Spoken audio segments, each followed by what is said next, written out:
বাজারে জোরে ভালো বলে তবু না ভাই ভাই বাগুন নিয়ে গেছিল বাজারে আজকে ভাই বাগুন বেচার পুরো লস খাই গেছে কত করে বেচছেন ভাই বেচছে হলো 30টা 25টা কেজি পাইকারি বেচছে 800 টাকা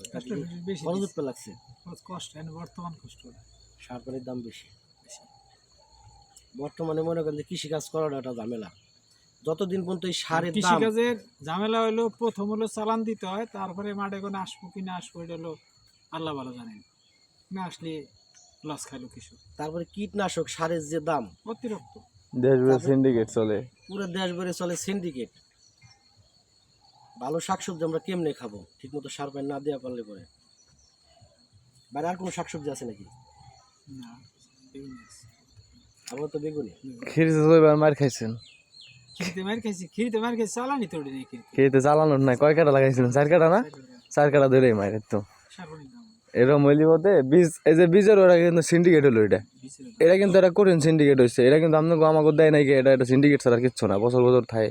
এবছর নাই এটা একটা সিন্ডিকেট